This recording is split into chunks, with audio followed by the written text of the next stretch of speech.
What's up, good people, and welcome to my new vlog.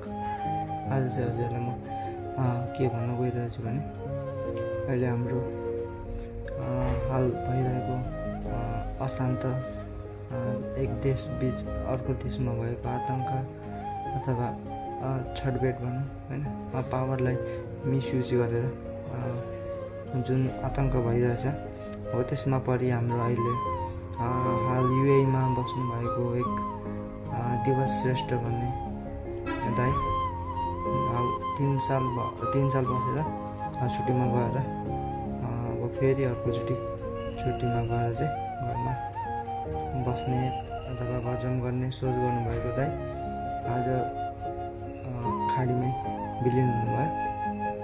यो स्थितिलाई तपाईहरूले कुन नजरले हेर्नुहुन्छ त है? यस्ता मानिसहरू हामी खाडी मुलुकमा धेरै छन्, लाखौँ करोडौँ जना छन् है। लाखौँ करोड नभए पनि तपाईँको लाखौँमा छन् नेपालीहरू।